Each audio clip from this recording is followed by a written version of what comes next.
Nobody knew that a single scholarship could change everything. Not her parents, not her community, and certainly not Amara herself. If you love stories about friendship, betrayal, and finding your way back, you are in the right place, because this is a story of a humble girl from a small town with a dream that was about to cost her everything she was.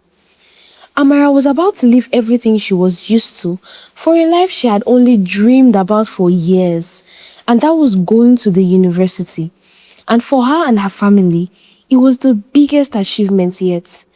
Her parents had spent every kobo of their savings just to make this moment come true. Not just because they had to, but because right from time, Amara had always been a bright and brilliant child, and they believed she deserved a bigger and better future. So for Amara, getting into the university was not just a dream. It was a sacrifice, one that her whole family made for her, and it was one she carried on her shoulders every single day. The news about the admission was spread, and the whole community celebrated, feeling happy and proud of Amara. The morning she was leaving came faster than anyone expected. The whole house was unusually quiet, which was very, very strange, especially for her four brothers who were almost never quiet about anything. They watched her pack with sadness in their eyes, and at some point, she had to stop packing and just encourage them with hugs and words, promising to come back every time she got a chance. Before she stepped outside, her mother pulled her aside. She held Amara's face gently in both hands and looked at her with a big smile and said, Amara, this city is a different world. People will be nice to you, but not everyone who is nice to you means well. Stay focused, remember why you are going, and remember this family. And never let anyone make you feel small. Yes, Mama, I hear you, Amara said with a soft smile and tears in her eyes, knowing her mother meant every single word. Her father was outside waiting for her. He placed both hands firmly on her shoulder, bowed his head and prayed over her. When he finished, he lifted his head, looked at her in the eyes and simply said, "Make us proud, my dear." And just like that, she was on her way to her new life. As the bus carried her farther and farther from home, Amara sat by the window watching her small town slowly disappear behind her. When she finally arrived at the city, everything felt different. The noise, the crowd, the speed of everything around her. It felt like she had stepped into a completely different world. She quickly sent a message to her parents letting them know she had arrived, then made her way to the campus. The campus was massive. Students were everywhere, and for a moment, Amara just stood there staring because the place felt so unreal to her. She went through all the clearance and registration, one desk after another, until everything was done. Then she made her way to the hostel. It was not empty. Her roommate had already arrived, but at that time, Amara was the only one there. She dropped her bags and lay on the bed. The room was quiet, the ceiling was plain, and for the first time all day, there was nothing left to do but think. Her mind drifted back home. Her mother's hands on her face, her father quiet and steady prayers, and her four brothers. She felt a tightness in her chest, not sadness, just love, with nowhere to go in the moment. Amara never even realized when sleep took her. One moment she was staring at the ceiling thinking about home, and the next it was morning. She opened her eyes slowly and the room looked different in the daylight. She noticed the girl sitting quietly at the reading table beside the bunk, with a thick textbook open in front of her, completely unbothered by the world. Amara sat up and cleared her throat. Hi, good morning. I'm Amara. Good morning, Amara. I'm Jade. I came in late last night. I tried not to wake you. Oh, I am so sorry. I didn't even hear you come in. I was so tired, and I slept almost immediately I arrived. Nice to meet you. Are you a fresher too? No, I'm in my second year. Medicine. Wow, that's serious, so. I know, right? What about you? Mass communication. Welcome to the jungle then. It's a whole different world from secondary school, I can promise you that. They both laughed, and just like that, their friendship quietly began. After a while, Amara decided to move around and explore a little since it was a Saturday morning. She was walking down the corridor and observing. Then she spotted a group of girls standing near the common area. All of them put together in a way that looked completely effortless. Nice clothes, nice phones, nice everything. And right in the middle of it all was a girl who clearly was their lead. She caught Amara's eyes and smiled like they were already friends. Hey, are you new here? Yes, I just resumed yesterday actually. Oh, I could tell. You have that fresh arrival energy, and I like it. I'm Tara, by the way, and these are my girls. I'm Amara, it's really nice to meet you. You seem different from the regular freshers that come in here looking lost and confused. Thank you, I'm still a little lost though. Don't worry about that. When you're ready to actually enjoy university life, you come and find me, okay? A quick laugh, and then Tara gave one last smile before turning back to the conversation. Amara walked back to the room feeling more excited than she felt since she arrived on campus. She sat on her bed smiling. Jade noticed and she looked up from her book. Somebody is already enjoying herself. Yes, actually, I was just walking around and I met this girl Tara down the corridor. She was so nice and I'm going to like it here. Amara, just stay away from that girl. You could get into trouble. She is not as nice as she seems. Wait, why? She seemed perfectly fine to me. I hear you, but I have been on this campus long enough to know what I know. Just trust me on this one and keep your distance. Okay, no problem. She lay back on her bed and stared at the ceiling. Jade was nice, she really was. But the way she said those words so calm and so certain made Amara start to think her roommate was really weird. She shook the thought off, picked up her phone and called home. She spoke to her parents and her brothers for a while, laughing and reassuring them that she was fine. After the call, she tidied up the side of her room, lay back down and drifted off to sleep. The following week was when lectures began fully and Amara was ready.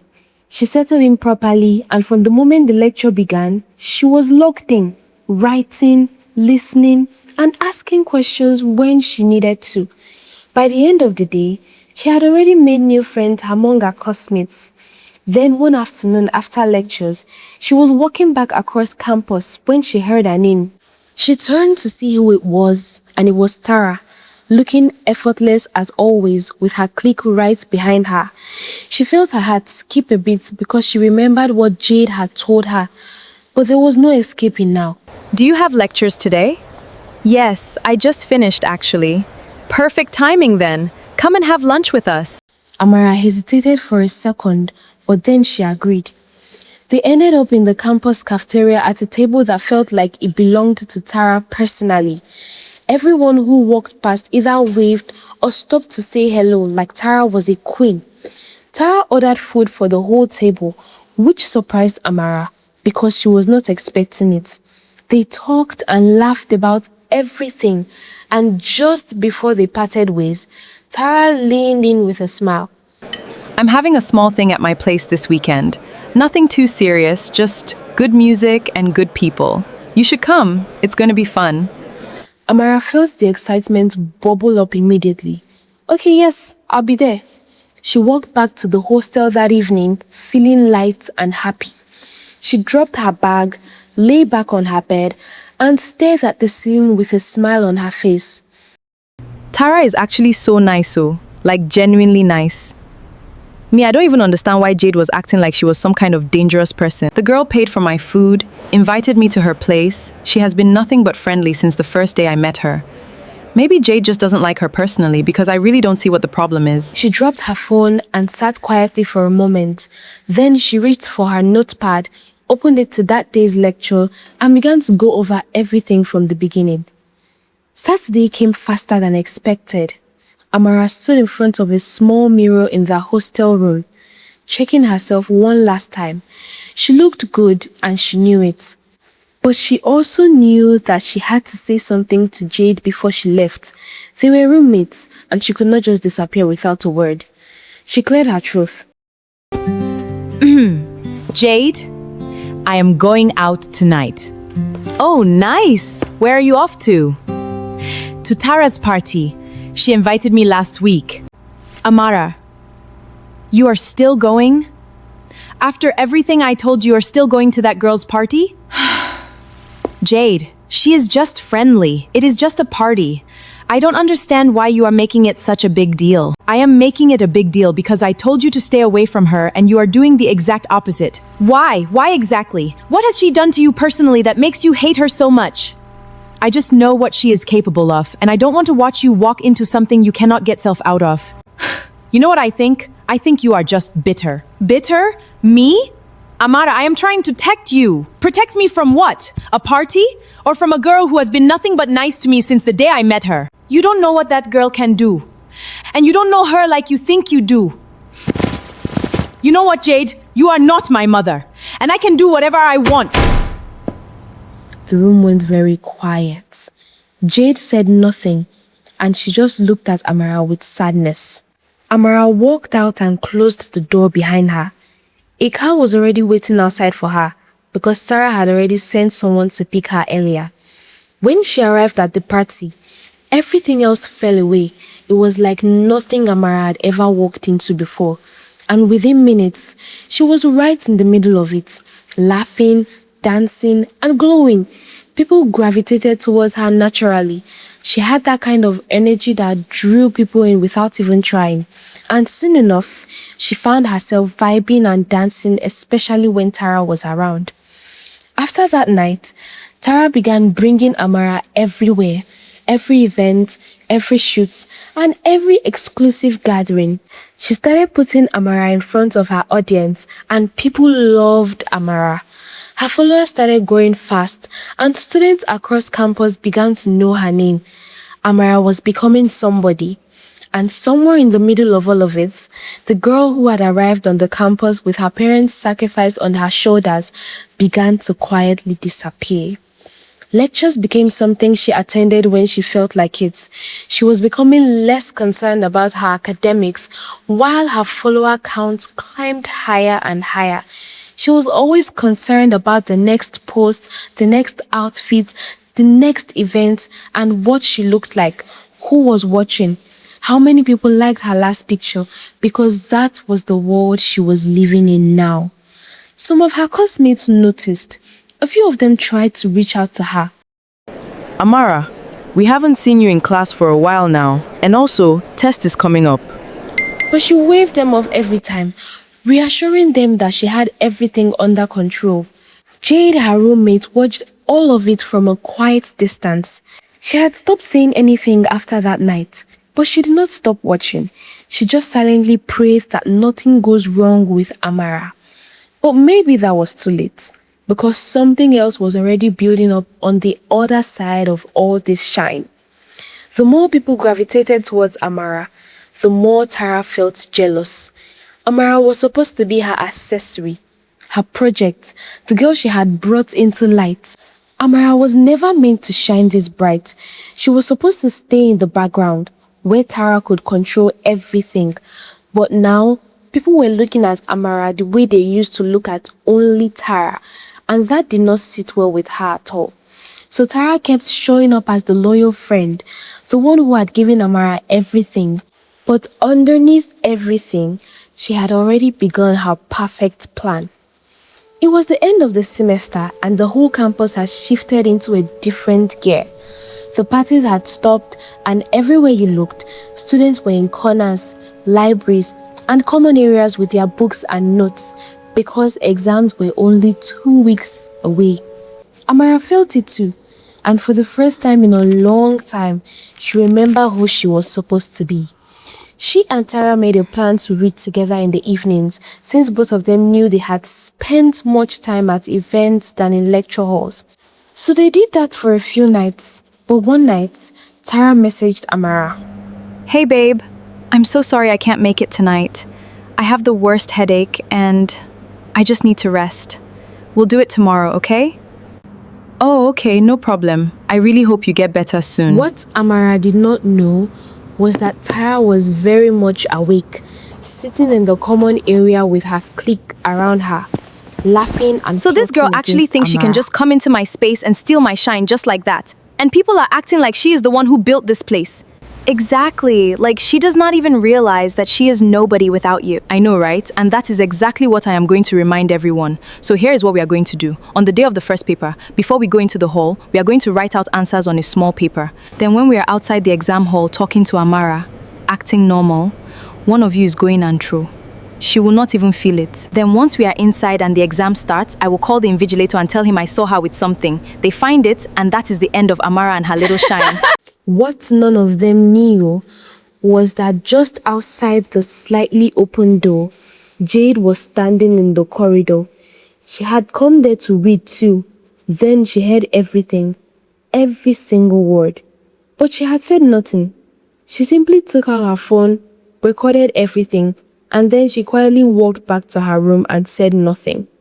On the day of the exam, Amara woke up early, reviewed her notes one last time, and headed for the exam hall feeling prepared than she felt in months.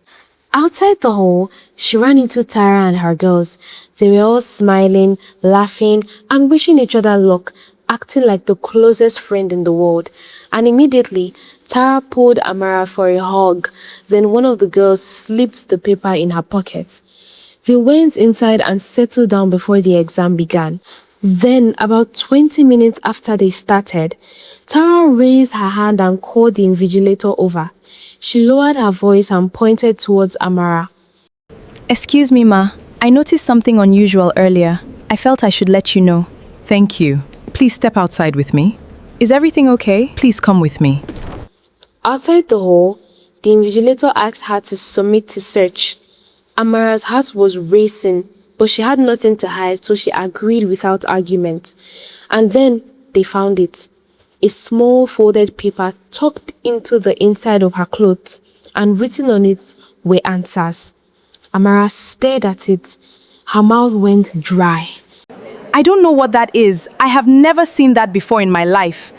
You will need to come with me to the office to confirm what happened. Your case will be reviewed by the school authorities.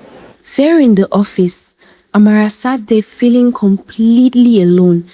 Her hands were shaking on her lap, and then someone slightly opened the door. And to Amara's surprise, it was Jade.